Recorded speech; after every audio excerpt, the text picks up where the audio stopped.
This week in the newspaper, there was an article about Keir Starmer and his desires for a Brexit reset. And as a result, in the paper review section of GB News, they decided to discuss this article and the potential of Keir Starmer's Brexit reset and what it means. To find out what happened with Flash today, my pet cow, you have to watch the video to the end. Flash, that's my phone. We have iNews now, and we move on to the safer ground of messaging and nudging, how to make rejoin palatable or even better, undetectable. Yes, so Operation Softer Brexit. So soft Brexit. Inside the Whitehall plan to achieve Starmer's EU reset.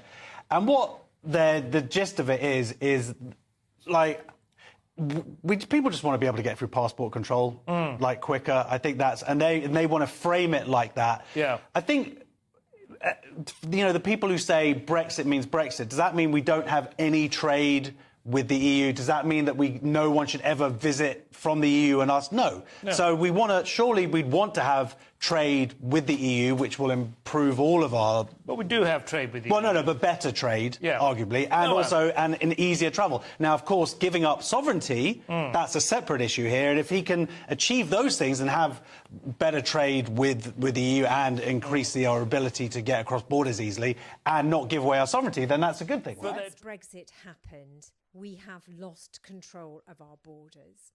We are not able to ensure that the foods and goods coming into this country are safe and legal.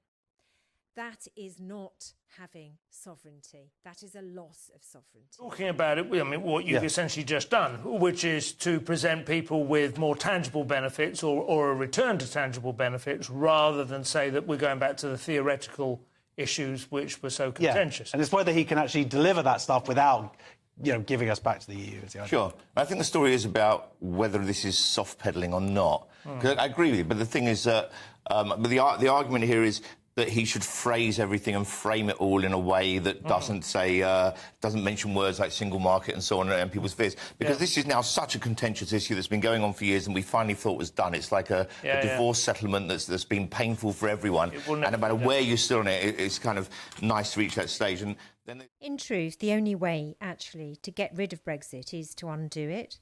Brexit will continue to cause problems. It will never be done. Even in the early days, Boris Johnson was actually on record speaking out for the benefits of being in the single market. I'd vote to stay in the single market. I'm in favour of the single market. I want us to be able to trade freely with our European friends and partners. In the European Union, we shared sovereignty and we shared a system which is similar to a circulatory system, in that there were bodies within there that had functions that ensured that each of the nation states are run well, and that the single market itself, which is designed to ensure citizens are safe first before anything else, we came out of that and we have completely lost control of our borders for goods. And not only that, we have lost control of our borders for asylum seekers because we left the Dublin Convention.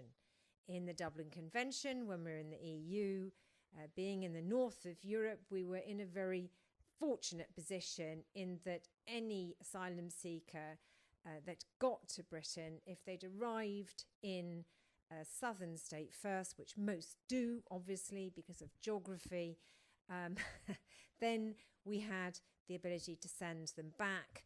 And most of them didn't bother coming here because it was a deterrent, actually, and that worked jolly well. So we lost control of the border, as well as not setting up safe routes and having partnerships with the continent that we are actually part of, which is crazy. There's, of course, a lot of Remainers that have been brought into the cabinet, so they're pushing for this direction anyway. Yeah. I don't know whether the word Remainers, there should be a different demonym now. Rejoiners, because it's, I guess, yeah. Rejoiners, yeah. I mean, we can't remain with something we've already lost, can we?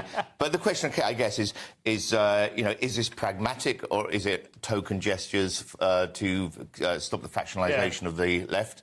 Or is it a move back in towards the EU piece by piece? Yeah, because exactly, and I think it's quite interesting that they're talking about soft pedalling this, because so much of his rhetoric so far has been absolutely brutal, almost gothic, isn't it? And yeah, like he wants to make. But that seems to scare people more because they feel like he's overstating it. Yeah. And like, can we trust him? And that's to be honest, I'm starting to wonder that as well. There is good news though, yeah. And I'm not talking about this issue, but David Lammy is going to have nothing to do with it. Okay. So it's got nothing to do with the Foreign Office anymore. It's going to be bought, and it's more about home affairs. It's the word reset that bothers me. You know, this that sounds ominous, doesn't it? So it's a European reset. What does that mean exactly? 2015. An interesting conversation, if not very baffling, in that there is acknowledgement that we've lost things, freedoms to travel, trade is suffering. They acknowledge that, but it's all based around this mythical sovereignty, which we've also lost, but they're not aware of. They're also fearful of a reset for some reason, when surely a reset of getting better trade, getting better travel is positive. Brexit has meant that we've lost food security, which again we shared with the countries in the EU. But because we have allowed imports to come in and undercut our British foods, food production here has crashed, and as a result, we're not producing as much food. The weather's been against us as well, which hasn't helped. But that means that we have lost food sovereignty. A country that cannot feed itself is not sovereign. It means that it has to do whatever the people that are feeding, the countries that are feeding you, it has to do as they tell them. They can be held to ransom, and they can, be charged an awful lot of money, and they have no choice but to accept what is given to them. This is not being sovereign. So the fact that GB News are there, only concerned with this mythical sovereignty, and sort of think that maybe having slightly less friction on the borders so you can get on holiday a bit quicker, is that all that this is about? Well, I mean, it's not surprising. GB News is meant to stand for Great Britain, but there's many other things that I could say instead of it being Great Britain. I think perhaps great bullshitting is probably appropriate. At this time of the year, I generally take over some apples and pears to my pet favourites, one of which is Flash, and you'll see her now coming towards us.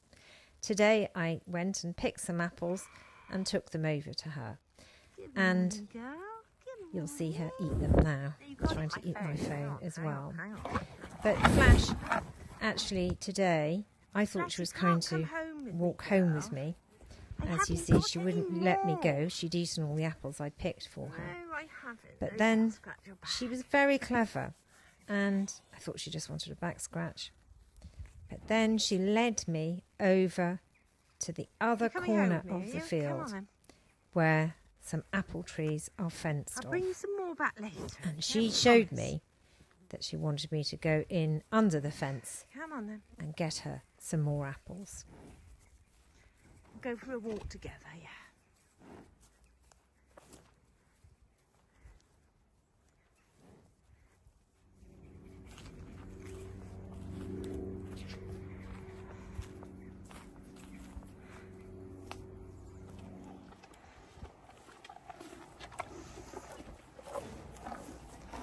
You clever girl, Flash, yes.